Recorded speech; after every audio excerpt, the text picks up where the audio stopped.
오늘 수업 시편 13강 흔들리지 않는 삶.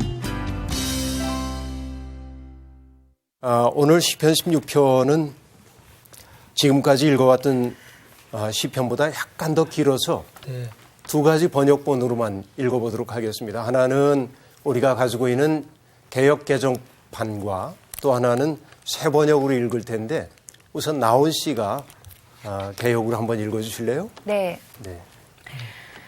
하나님이여 나를 지켜주소서. 내가 주께 피하나이다. 내가 여호와께 아뢰되 주는 나의 주님이시오니 주밖에는 나의 복이 없다 하였나이다. 땅에 있는 성도들은 존귀한 자들이니 나의 모든 즐거움이 그들에게 있도다. 다른 신에게 예물을 드리는 자는 괴로움이 더할 것이라.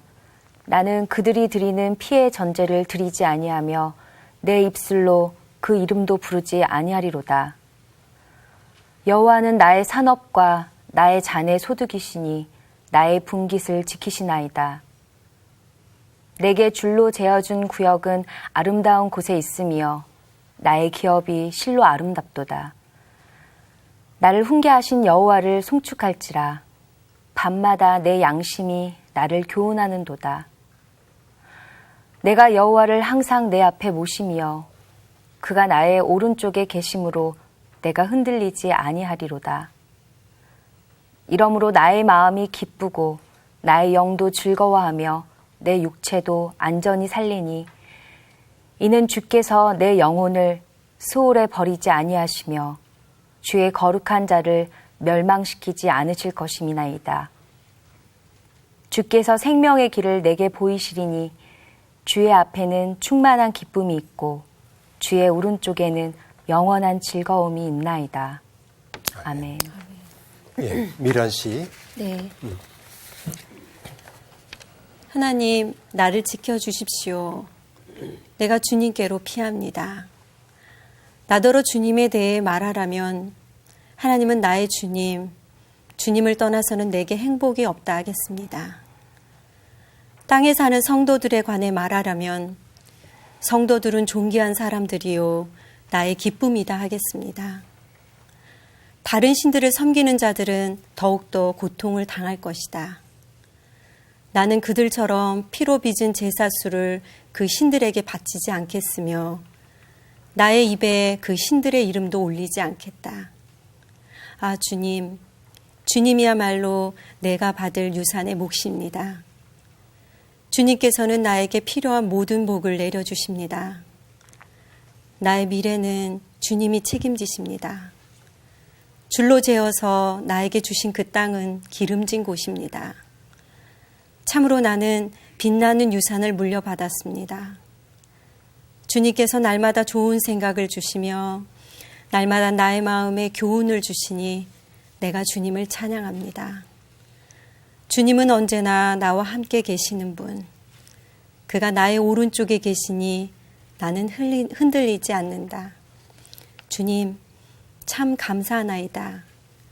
이 마음은 기쁨으로 가득 차고 이 몸도 아무 해를 두려워하지 않은 까닭은 주님께서 나를 보호하셔서 죽음의 세력이 나의 생명을 삼키지 못하게 하실 것이며 주님의 거룩한 자를 죽음의 세계에 버리지 않으실 것이기 때문입니다.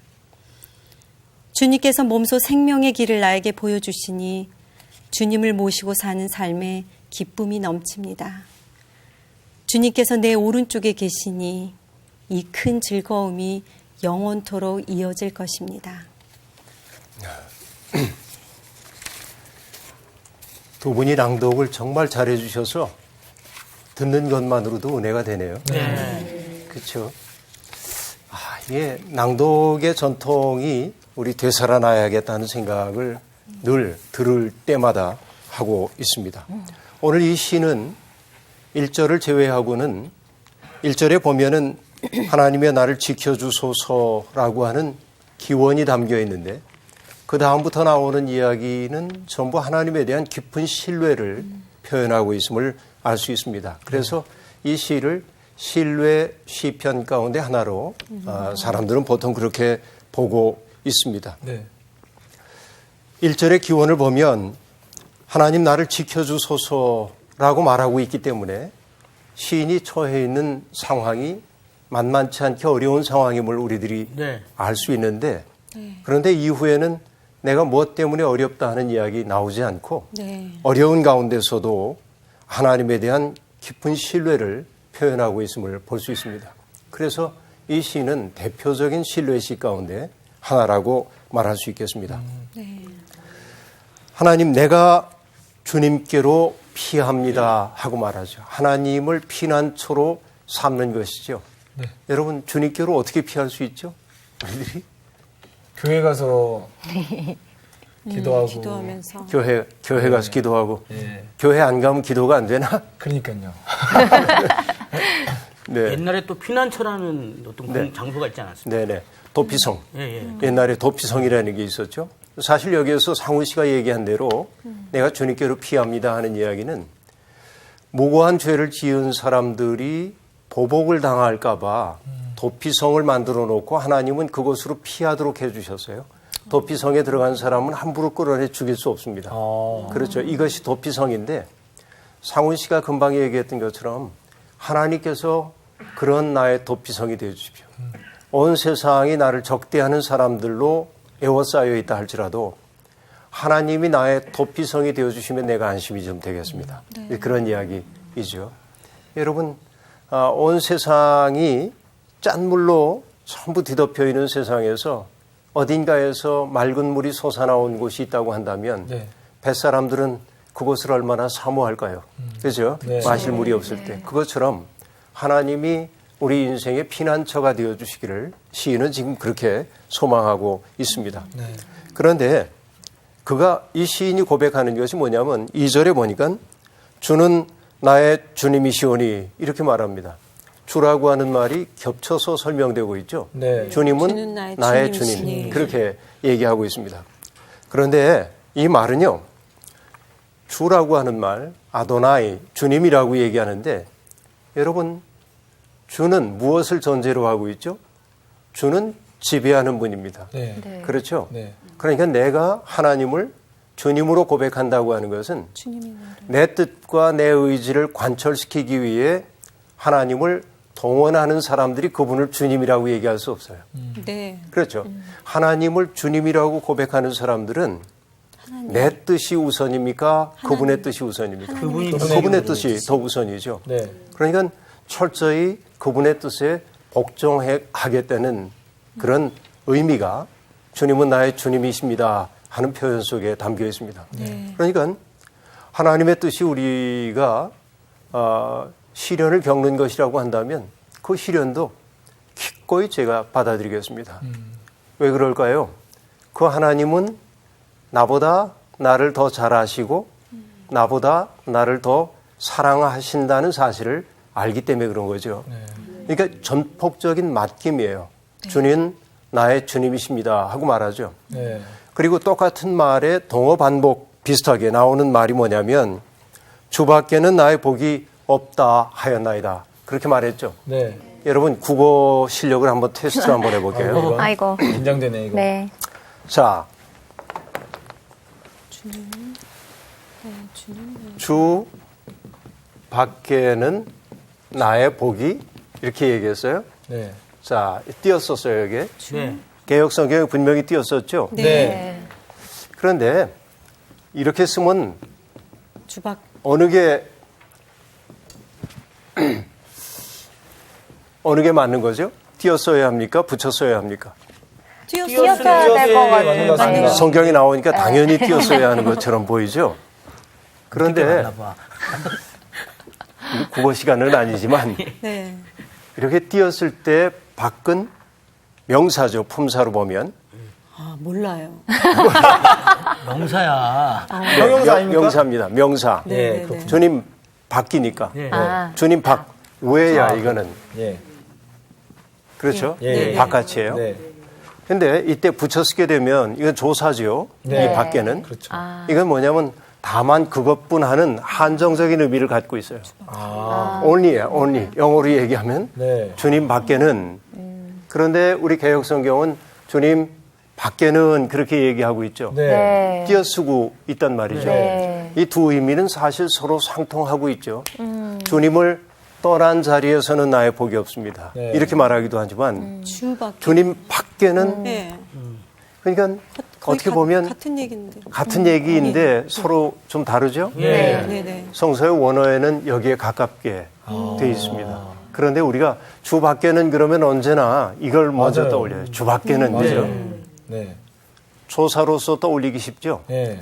두 의미가 상충하지는 않지만 그러나 성경이 이렇게 얘기한다면 여러분 새 번역이 얘기하는 것처럼 주 밖에는 보단 주님을 떠나서는 이렇게 말하는 게 본래의 번역에 더 합당한 것이 아닌가 하는 생각이 들어요. 그러네요. 그렇죠. 주님을 떠나서는 나의 행복이 없습니다. 네.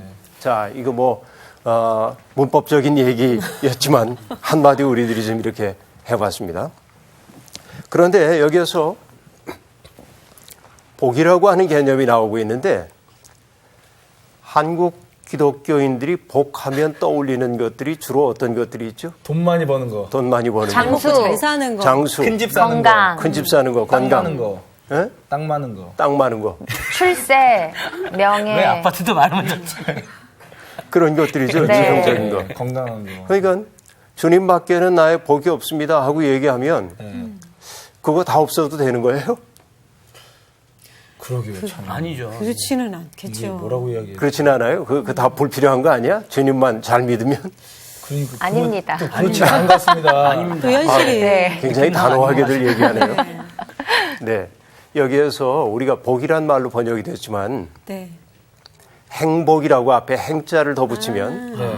네. 주님 밖에는 나의 행복이 없습니다. 그럼 이렇게 또 말하면 느낌이 완전 다르죠. 완전히 의미가 또 좀 달라지죠. 네. 그런데 원문의 의미로 하자면 행복에 가깝게 번역을 하는 것이 낫습니다. 그러니까 여러분 주님 밖에는 주님을 떠나서는 나의 행복이 없습니다. 네. 내가 가족들과 단란하게 사는 것, 또 얘기한 대로 집도 좀 갖고 차도 갖고 하는 이것조차도 내가 주님을 떠나서 있다고 한다면 이것이 행복이 될 수 없습니다. 그런 얘기예요. 네. 그러니까 이건 다 불필요해. 그 얘기가 아니고 네. 이 모든 것을 나에게 주어졌다 해도 네. 이 모든 것들이 내가 주님을 떠나서 한다고 한다면 이게 나를 행복하게 만들 수 없습니다. 그런 뜻이죠. 네. 납득이 되시죠? 네. 네. 그런 얘기로 우리들이 봐야 할 겁니다. 그런데 3절에서 이렇게 고백하고 있습니다. 땅에 있는 성도들은 존귀한 자들이니 참 느닷없이 하나님이 이러한 분이라고 얘기를 지금 하다가 땅에 있는 성도는 존귀하다 하고 얘기합니다. 네. 조금 느닷없지 않아요? 느닷없어요. 굉장히 많이 느닷없죠? 굉장히 상대적인 것 같아요. 그렇죠. 네. 왜 갑자기 이 시인이 이렇게 느닷없는 얘기를 할까? 이제 그렇게 얘기해 볼 수 있겠는데 네. 공동 번역 성서를 읽다 보면 거기가 전혀 달리 번역되어 있음을 볼 수 있습니다. 그것이 뭐냐면요. 이렇게 돼 있어요. 이 땅에 있는 거룩하다는 신들 그런 것들을 좋아하는 자들에게 저주를 내리소서. 어이? 굉장히 강하게 정반대되는 좀 반대되는 말이에요. 우리 상관이 보면은 없어 보이는 것 같은데. 개역 성경에는 땅에 있는 성도들은 존귀한 자들이니 나의 모든 즐거움이 그들에게 있도다. 그렇게 말하죠. 네. 근데 공동 번역은 이 땅에 있는 거룩하다는 신들 그런 것들을 좋아하는 자들에게 저주를 내리소서. 여기는 지금 성도들을 얘기하는데 네. 거기는 또 땅에 있는 다른 신들을 신들을 지금 얘기하네요. 얘기하고 있죠. 지금 네. 어떤 느낌이냐면요. 네. 지금 선생님께서 다른 걸 읽으신 것 같은. 아주 다른 거 읽은 네. 것 같은. 그렇죠. 사실 왜 이런 일이 생겨났을까요? 모르죠. 몰라요. 이거 원문을 한번 어떻게 봐야 된 되는데 이거 거지? 헬라어로 헬라어가 아니라 이건 히브리어. 히브리어를 한번 봐야 돼요. 히브리어 단어 자체가 갖고 있는 뜻이 네. 여러 하지만 가지여서 여러 가지가 맞다. 있기 때문에 그거를 번역하는 데 있어서 야, 굉장히 그럴듯하게 얘기를 했어요. 틀렸어요? 이게 맞는 줄 아닌가 알았는데. 그러나 정답은 뭐냐면 이 두 번역본이 어떤 텍스트를 근거로 해서 번역했냐에 따라서 달라진 겁니다. 아, 네, 네. 이것은 이제 공동 번역은 마소라 본문이라고 하는 것을 통해서 번역을 한 것인데 네. 거기에서는 지금 여기 땅에 있는 성도들 그 단어가 그렇게 나오지 않고 거짓신들 그렇게 마소라 본문에는 그렇게 되어 있습니다. 히브리어 텍스트 속에서는. 그래서 그것을 이제 번역의 원본으로 삼은 공동 번역 성서는 그렇게 번역을 했고 다른 번역들은 땅에 있는 자는 존귀한 자들이니 성도들은 그렇게 번역을 해놓은 겁니다. 그래서 여러 번역본을 놓고 성경 공부를 하는 분들이 당황할까 봐 거기에 대해서 잠시 동안 언급을 했던 것입니다.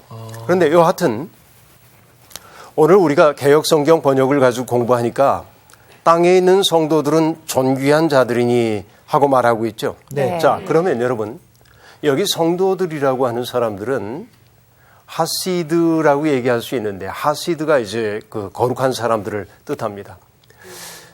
그 사람이 본래 거룩한가요? 아니면은 하나님이 거룩하게 하셨기 때문에 거룩할까요? 후자입니다. 후자이겠죠. 예. 그래서 우리가 착각하지 말아야 될 것은 땅에 있는 자들이 거룩하다고 얘기할 때 그의 있음 그 자체가 거룩하다기보다는 하나님이 그들을 존귀하게 하셨기 때문에 거룩하다. 그렇게 봐야 합니다. 그러면 여러분 그 말 속에 담겨 있는 것은 여러분 뭐죠? 내가 대단한 존재야. 그런 자부심을 가지라는 얘기가 아니고 어떻게 나 같은 자에게 그런 사랑을 그렇죠. 네. 성도는 바로 그 마음을 가지고 사는 이들이죠. 네. 그래서 오늘 시는 얘기합니다. 그들은 존귀한 자들이고 나의 모든 즐거움이 그들에게 있도다 하고 말합니다. 그리고 그런 신앙을 가지고 있는 그가 확신을 가지고 하고 있는 얘기가 있습니다. 이제 나는 다른 신들을 숭상하는 이들과 사귀지 않겠다는 단호하고 확고한 의지를 보여주고 있는데 다른 신에게 예물을 드리는 자는 괴로움이 더할 것이라 하고 말합니다. 자, 여러분 우리가 저하고 출애굽기 공부할 때 공부한 바가 있습니다만 다른 신들 여러분 본래 우리 요일신론을 가지고 있는 우리들로서는 다른 신들이 존재하지 않는다 이렇게 말하지만 시편이 형성될 그때나 구약성서가 형성될 때에는 많았죠. 많은 민족들이 여러 신들을 섬기고 있었죠. 네. 그래서 다른 신들이 존재하는 것처럼 얘기되고 있는 겁니다. 네. 그런데 여러분 우리가 출애굽기에서 십계명 계명에서 보다시피 나 이외에 다른 신을 너에게 있게 말지니라 그 얘기 기억나죠? 네. 나는 야훼 하나님이었어요. 야훼 하나님. 그럼 야훼와 다른 신들이 어떻게 달랐죠? 야훼와 다른 신들이? 자, 간단하게 얘기하면 이렇게 얘기할 수 있습니다. 다른 신들은 보이는 것들. 사람들이 만들어낸 불평등한 세상, 피라미드로 상징되는 세상, 네. 거기에서 다른 신들이 관심을 갖는 것은 위에. 여기입니다. 맞아요. 상승부에 속해 있는 사람들이에요. 그렇죠? 네. 여기에는 누가 있었어요? 왕, 왕, 귀족, 사제, 네. 사제 계층들. 그렇죠? 이들이고 이 다른 신들은 여기에 관심이 없어요. 맞아요. 밑바닥에 있는 사람들에게. 그런데 야훼 하나님은 노예. 누구에게 깊은 관심이 있어요? 맨 아래. 밑에 여기에 사람들. 깊은 관심을 갖고 있죠. 그러니까 하나님을 믿는 사람으로 살아간다고 하는 것은 여기에 입장에서 세상을 바라보는 게 아니고 네. 이들의 눈으로 세상을 바라보시는 여호와 하나님의 눈을 닮아야 하는 것이죠. 그렇죠? 네. 그러니까 다른 신들을 섬기는 자들 그들은 지금 어떻게 된다고 얘기를 했죠? 괴로움이 더할 것이라 하고 얘기합니다. 이것은 하나님의 의지를 시인이 읽고 있는 것이죠. 야훼 하나님은 어떤 분이에요? 다른 신들, 저런 힘있고 그리고 스스로 위대하다고 생각하는 사람들, 그들의 삶이 어떻게 된다고요? 뒤집히는, 그렇죠? 전복되는 세상을 지금 내다보고 있는 것이죠. 네. 그래서 그렇게 얘기했습니다. 그래서 시인은 나는 그들이 드리는 피의 전제를 드리지 아니하며 내 입술로 그 이름도 부르지 아니하리로다. 그렇게 말합니다. 전제라고 하는 게 뭘까요? 축제 제사 같은 피를 거? 사람을 죽여서 위로 드리는. 제사를 드리는. 네, 전제라고 하는 게 제사 드릴 전자를 쓰고 있는데 옛날에는 여러분 그게 옛날 개혁 성경에서는 신약에서 그걸 관제라고 얘기하기도 했습니다. 바울 사도가 여러분들을 위해서라면 내가 나를 관제로 바칠지라도 여러분들이 구원받을 수 있다고 한다면 난 그렇게 하겠다 하고 얘기하거든요. 관은 물될 관자를 쓰고 있는데 그러니까 피 흘리는 거지. 그러니까 바울 사도가 정말 자신이 사랑하는 성도들이 구원받기를 위해서 얼마나 뜨거운 열정을 가지고 있냐면 여러분들을 위해서 내가 제물로 내 피를 다 흘리는 한이 있더라도 난 그렇게 여러분들이 구원받았으면 좋겠습니다 하고 얘기하거든요. 굉장히 뜨거운 사랑의 고백인데 옛날에 바로 이 신들이 여러분 이 다른 신들이야말로 결국 뭐 하는 신들이냐면 바로 여기에 있는 사람들의 고혈을 먹고 사는 사람들이야 어떻게 보면. 그렇죠. 네. 여러분 금잔미주는 천인혈이요 이런 거 어디서 들어봤죠? 네. 그죠? 들어봐. 그 누구야? 여러분 이몽룡이 네. 변사또 생일날 가가지고 지은 시에 나오는 거 아니에요? 금잔에 담겨 있는 아름다운 그 마시는 술은 많은 백성의 피요하고 얘기하고 맞아요. 있죠. 예. 그러니까 피의 전제를 바쳤다고 하는 것은 바로 뭐이겠습니까? 바로 이들을 보장해주기 위해서 이들을 희생시킨 것이지. 네. 그렇죠. 바로 그것이 피의 전제입니다. 여기서 얘기하고 있는. 나는 삶이 아무리 곤고하고 힘들어도 절대로 그런 피의 전제를 거짓 신들에게 바치지 않겠습니다. 나의 이익을 위해서 다른 사람을 희생시키는 그 삶을 나는 결코 선택하지 않겠습니다. 네. 단호한 의지가 여기에 나타나고 있어요. 네. 여러분 놀라운 네. 고백이죠. 네. 내 입술로 그 이름조차 부르지 않겠다. 그래서 그 거짓 신들의 이름조차도 부르지 않겠다 말합니다. 여러분 옛날 사람들은요. 신들에게 각각의 신들이 있잖아요. 네. 그러니까 이 신에게도 잘해야 되고 저 신에게도 잘해야 되고 그래서 신들의 이름을 많이 불러야 했습니다. 그런데 난 그 이름 절대로 부르지 않겠다고 얘기합니다. 그렇죠? 이게 뭐냐면 종교 혼합주의 거절하는 거예요. 네. 그렇죠? 나는 한 분만으로 만족해. 야훼 한 분만으로 만족해. 네. 다른 신들 이름조차 부르지 않겠어. 그렇게 얘기하고 있습니다. 네. 여러분 이런 얘기 들어봤어요? 주일무적이라고 하는 말 들어봤나요? 아니요. 주일무적. 유교 경전에 나오는 얘기입니다만 주일무적이라고 하는 게 뭐냐면 내 인생의 하나의 핵심 네. 주를 딱 정하면 무적 적자는 움직일 적자인데 움직이지 않는다. 움직이지 않는 거예요. 그러니까 신앙이란 무엇이냐? 주의를 무적하는 거예요. 야훼 하나님을 내 인생의 핵심으로 딱 잡았으면 흔들리지 않고 다른 것들이 내게 유익을 준다고 유혹한다 할지라도 그 이름조차 멀리하는 것. 바로 그렇게 될 때 때때로 힘겹게 느껴질 수도 있지만 여러분 내가 잘 쓰는 언어로 뭐가 생기는 줄 압니까? 기둥. 영혼의 근육이 생깁니다. 영혼의 근육. 예. 근육 저는 좋아하고. 주일무적이라고 해가지고 주일에는 무적이 되는 줄 알았어요. 야, 그것도 재밌네. 많이 뜻이 다르네요. 네, 뜻이 많이 다르긴 하지만 여러분 영혼의 신앙은 근육. 주일무적하는 거예요. 그렇죠? 네. 야훼 하나님 이분 믿기 때문에 손해 볼 수도 있어요. 세상에서 네. 정직하게 바르게 살라고 그러니까 어려운 일 겪을 수도 있죠. 맞아요. 그러나 어렵다고 해서 내가 쉽게 돌아서지 않는 거죠. 네. 그때 그 어려움을 견뎌냈을 때 내 네. 속에 뭐죠? 근육. 영혼의 근육이 생겨요. 선생님 그냥 근육 근육 좋아. 만들래도 되게 힘들잖아요. 근데 맞아요. 영혼의 근육 만들기 많은 어려움이 있겠죠. 맞죠. 그러니까 시련을 네. 믿음 때문에 시련을 견뎌낼수록 우리 속에 인내가 생기고 영혼의 근육이 생겨요. 네. 그래서 어지간한 어려움이 다가와도 흔들리지 않는 내적 충만함을 우리가 누리게 되죠. 네. 그런 것입니다. 여기 확고하게 그렇게 얘기했어요. 자, 그렇게 얘기하자 5절에 시인이 얘기합니다. 여호와는 나의 산업과 나의 잔의 소득이시니 나의 분깃을 지키시나이다. 나의 산업, 나의 잔의 소득, 나의 분깃 이렇게 말합니다. 네. 이것은요. 부 같은 똑같은 말을 반복적으로 얘기하고 있는 것으로 볼 수 있겠습니다. 하나님은 내 생을 든든하게 지켜주십니다. 하나님이 나의 산업, 이렇게 말합니다. 하나님이 나의 자네 소득 자네 소득. 이렇게 얘기합니다. 그러니까 다 부를 상징하는 거 아니에요? 하나님만을 나의 모든 것으로 삼았습니다. 네. 그런 얘기이죠.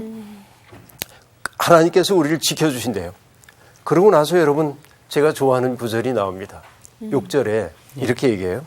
내게 줄로 재어준 구역은 아름다운 곳에 있으며 나의 기업이 실로 아름답도다 하고 말하는데 여러분 줄로 재어줬다고 하니까 떠오르는 게 있나요? 줄로 재어. 자, 여러분 어떤 얘기냐면 금지고요. 여호수아를 통해서 요단강 동편 지역에서부터 서편으로 출애굽 공동체가 들어가죠. 네. 가나안 땅에 들어가서요. 그리고 여호수아가 정복 전쟁을 마친 다음에 땅을 배분할 때 나눠줘요. 어떻게 해줬죠? 지파별로. 네. 너희는 여기 그렇죠. 저기. 바로 지파들에게 땅을 나누어 준 그 사건을 연상시키는 대목입니다. 이게. 그렇죠? 내게 줄로 재어준 구역. 그런 얘기니까. 그죠? 네. 그러니까 출애굽 사건하고 연결시켜 보면 금방 우리들이 알 수 있어요. 네. 그런데 그 구역이 아름다운 곳에 있다 하고 말합니다. 그럼 여러분 아름다운 곳 그러면 어떤 곳이 떠올라요? 꽃들이 피어나고 네. 뭐 또 포도원이 아름답게 가꿔져 있고 풍요로운 것. 네. 그런데 여러분 보니까요. 이스라엘에 가보니까 비옥한 땅 별로 없고 되게 척박한 땅입니다. 네. 갈릴리나 지중해 해안을 빼놓고는. 네. 그러니까 그 척박한 곳에서 어떻게 삶을 일궜나 싶을 정도로 힘겨운 일들이 많았어요. 그런데도 그들은 아름다운 곳에 있다고 얘기합니다. 그러면 이때의 아름다움이라고 하는 것은 유형적인 아름다움이 아니에요. 뭐 힘을 알 수 있냐면 그곳이 주께서 내게 살라 하신 삶의 자리이기 때문에 아름다운 것이에요. 척박할 수도 있어요. 그것이. 그러니까 우리는 나의 아름다움은 이런 것입니다. 정해놓고 행복의 조건 이게 갖춰져야 행복해 하고 생각하니까 네. 늘 이 행복이 내게 유보되어 있는 것처럼 느껴지잖아요. 네. 인간의 욕망이라고 하는 것은 한이 없어서 맞아요. 언제나 충족을 모릅니다. 그렇죠. 그러니까 사람들이 행복은 언제나 미래형이지 지금 누릴 수 있는 거라고 생각은 안 해요. 그런데 이 시인은 얘기합니다. 하나님이 내게 살라 하신 그 자리, 그 자리는 바로 아름다운 삶의 자리입니다. 왜? 그것은 하나님이 내게 주신 자리니까 그 얘기예요. 여러분 이런 신앙 고백이 여러분들에게 있을까요? 내게 주어져 있는 삶의 자리를 그렇게 정말 아름답다고 고백할 수 있는 마음이 여러분에게 있는지. 사람들에게 있는 것이 뭐냐면 혹시 이런 말 들어봤어요? 대안동경. 대안동경. 대안동경이라는 게 뭐냐면 저 건너편을 동경하는 마음입니다. 네. 다시 얘기하면 이런 거죠. 도시에서 살다가 너무 힘들어 도시에서 삶이. 네. 근데 모처럼 여행을 떠났습니다. 한가지게. 창밖으로 가만히 보니까요. 자기 시골 사람들이 유유자적하면서 네. 일하는 것처럼 보이니까 이렇게 얘기하는 거죠. 아휴 나도 다 때려치고 농사나 지을까? 많이 들었습니다. 그런 사람 말. 얼마나 힘든지 모르고. 그런 말 많이 들었습니다. 그러니까. 네. 근데 또 그 농촌에 있는 분들이 관광버스 지나가는 걸 보고 저 사람들은 어쩜 저렇게 팔자가 좋아서 놀러만 다니냐. 그럴 수 있죠. 그렇죠. 그러니까 건너편 세계가 더 아름다워 보이는 거예요. 언제나. 대안동경. 그렇잖아요. 이게 대안동경이에요. 사람은. 대안동경이라고 하는 것은 결국 어떤 얘기냐면 지금의 삶에서 행복을 누릴 수 있는 능력이 없기 때문에 네. 항상 저쪽에 행복이 있을 거라고 생각을 하는 것이죠. 우리들 이런 대안동경에 시달릴 때가 아주 많이 있습니다. 그렇죠?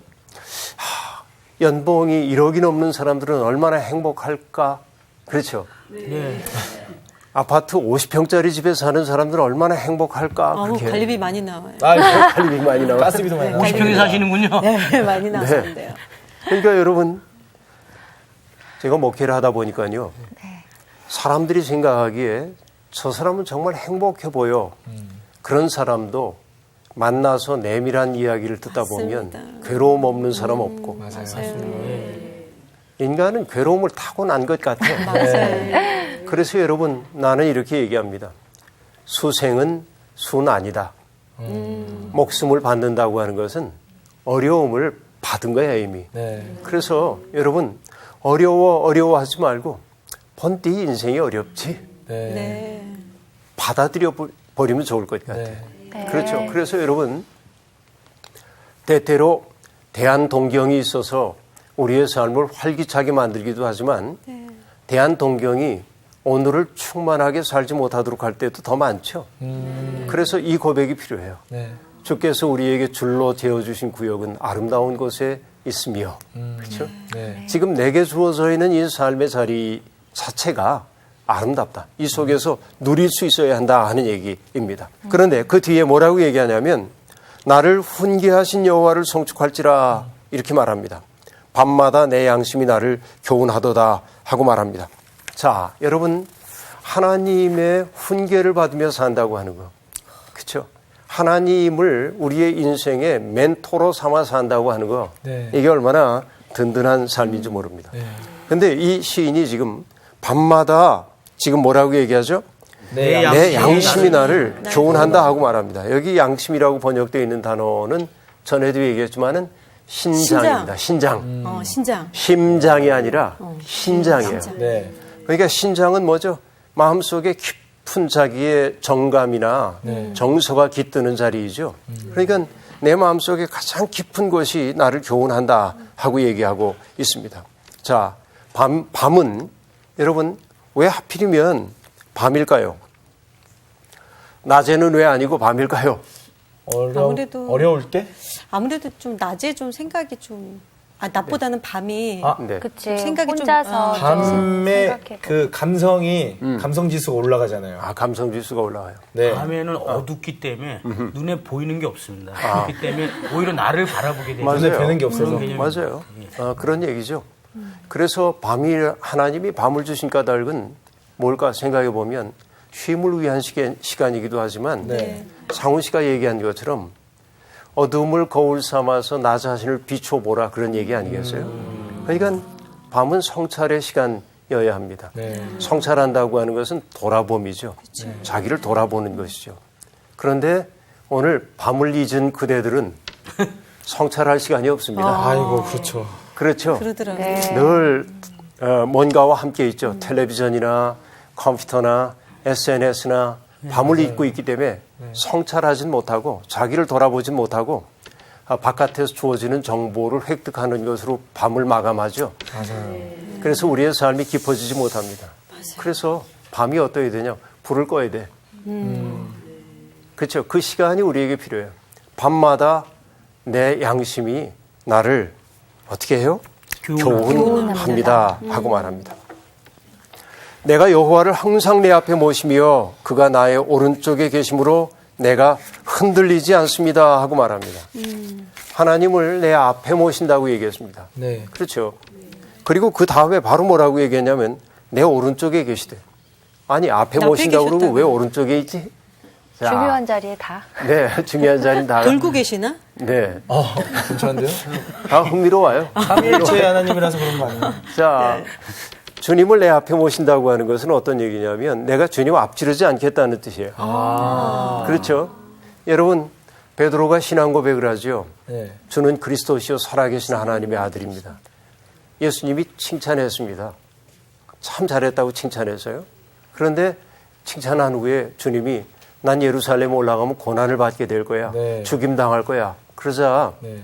베드로가 뭐라고 얘기했죠? 안 됩니다. 그렇죠. 그러시면 안 됩니다. 안 돼요. 그러자 뭐라고 얘기해요? 안 돼. 그러자 아, 주님이 베드로에게 하신 말씀. 사탄아, 내 뒤로 물러가라. 네. 그렇죠? 그러니까 베드로가 했던 일은 뭐죠? 스승의 앞에 쓴 거지. 네. 자기가 주체가 되고 스승을 종으로 삼으려고 그런 거지. 그러면 안 됩니다 하고 있는 거죠.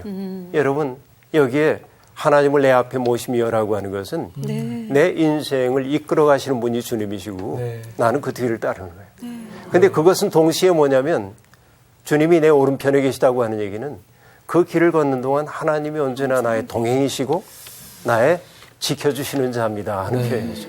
그러니까 이중적 표현이 이렇게 나타나고 있음을 알 수 있습니다. 그걸 아니까 하나님이 내 앞을 인도하시고 네. 내 곁에 하나님이 계시다는 사실을 분명하게 아니까 나는 흔들리지 않습니다. 자, 이건 이 흔들리지 않음은 아까 우리가 처음에 얘기했던 그런 흔들림과 조금 다릅니다. 그렇죠? 아까 얘기했죠. 바람이 불면 촛불이 흔들릴 수 있습니다. 그러나 바람이 잠잠해지는 순간 수직의 중심을 딱 잡는 것처럼 네. 세상에서 우리는 흔들리며 살 수밖에 없으나 그러나 내 중심은 하나님께 있기 때문에 흔들리지 않는 거예요. 네. 전혀 흔들리지 않는 흔들리지 않음이 아니라 흔들려도 다시 중심을 찾는 흔들림이죠. 나침반을 보세요, 여러분. 나침반이 어떻게 되죠? 북쪽을 가리키죠. 근데 북쪽을 가리키는 나침반이 딱 가리키고만 있습니까? 아니면은 흔들립니까? 흔들리지만 북쪽을 향하고 있지 않습니까? 바로 이것입니다. 신앙 안에 있는 흔들리지 않음이란 그런 거예요. 나침반이 딱 북쪽만 가리키고 있는 것은 언제냐면 고장났을 때뿐입니다. 그렇구나. 안 움직이는 거예요. 네. 그러니까 여러분 흔들리지 않는 믿음 그런 거 없어요. 다 흔들려. 네. 그러나 흔들리지 않아. 네. 내 중심을 하나님께 잇대고 있기 때문에 그렇죠? 네. 자, 이렇게 살게 되면 그런 사람에게 다가오는 생이 무엇이죠? 나의 마음이 기쁘고 나의 영도 즐거워하고 네. 내 육체도 안전히 안전히 살 산다. 것이다. 여러분 하나님을 피난처로 삼고 하나님을 자신의 중심으로 삼은 사람들은 세상이 주지 않는 기쁨과 즐거움을 누리며 산다. 네. 그 얘기죠. 세상이 주지 못하는 것을 줄 수 있는 것이죠. 주님이 내 영혼을 수월에 버리지 아니하시고 주의 거룩한 자를 멸망시키지 않을 것임이니이다. 이것을 내가 이제는 확신합니다. 그렇죠? 그래서 얘기하죠. 주께서 생명의 길을 내게 보이시리니 주의 앞에는 충만한 기쁨이 있고 주의 오른쪽에는 영원한 즐거움이 있나이다. 주님을 모시고 사는 사람들의 삶이 기쁨이어야 함을 보여주고 있어요. 그래서 여러분 예수 믿는 사람들은 어때야 하냐면 표정이 달라져야 돼. 네. 그렇죠? 정규 씨 지금 표정이 상당히 좋아져서. 기가 좀 달라져. 그런데 여러분 늘 사나운 표정 짓고 살면 안 됩니다. 네. 무서워요. 내면에 있는 것이 밖으로 나오도록 돼 있어요. 네. 스테반이 돌에 맞아서 순교를 당할 때도 그 얼굴이 천사와 같았다. 그렇게 말합니다. 그래서 뭘까요? 내면 속에 있는 빛이 밖으로 나왔기 때문에 그래요. 그러니까 예수 믿는 사람들은요. 보고 알 수 있어야 돼. 저 사람 예수 믿는 사람 맞아. 왜? 표정이 달라. 네. 남들이 보기에 행복의 조건 별로 없어 보이는데도 늘 당당하고 네. 든든하고 그렇죠? 네. 기쁨이 있어. 생기가 있어. 네. 여러분 바로 이것이 이 시가 오늘 우리에게 주고 있는 교훈입니다. 여러분 피난처 없는 세상, 우리를 속절없이 흔드는 것들이 많은 세상이긴 하지만 그럼에도 불구하고 우리의 하나님, 주님을 나의 주님, 아까 얘기했던 피라미드 세계의 위만을 사랑하는 분이 아니라 아랫단에 있는 이들의 고통에 관심을 갖는 그 하나님을 우리의 생의 중심으로 모신 사람은 세상의 생의 조건이 어떠하든지 개의치 않고 기쁨과 즐거움을 누릴 수 있다. 이것이 시인의 노래네요. 네. 그렇죠? 네. 네. 오늘 여러분 이 시 이렇게 맞춰야 할 것 같습니다. 네. 고맙습니다, 여러분. 네. 감사합니다. 그 유명한 이야기가 있잖아요. 속도보다 중요한 건 방향이다. 저는 그게 딱 생각이 나네요. 오늘 말씀 들으면서 그게 딱 생각이 났어요. 그렇구나. 네. 아니 단 그런 생각을 했어. 왜 나만 이렇게 흔들리지? 이런 생각을 했는데 아까 선생님 말씀하셨잖아요. 다 흔들리고 있다. 맞아. 그렇죠. 다 흔들리는데 어느 정도의 강도가 다르냐 뿐이고 흔들렸다가 다시 뭔 근육이었지? 영혼의 영혼의 근육. 근육. 소울 머슬. 이번 주 퀴즈입니다. 이스라엘 백성이 광야에서 거둔 하루분의 만나의 양은 얼마였습니까? 1번 임의대로, 2번 한 사람당 한 오멜, 3번 한 에바, 4번 한 가족이 한 오멜. 정답을 아시는 분은 CBS 성서학당 홈페이지에 정답을 올려주시거나 우편으로 보내주시면 됩니다. 보내실 곳은 서울특별시 양천구 목동서로 159-1번지 CBS 성서학당 담당자 앞입니다. 연락처를 꼭 남겨주세요.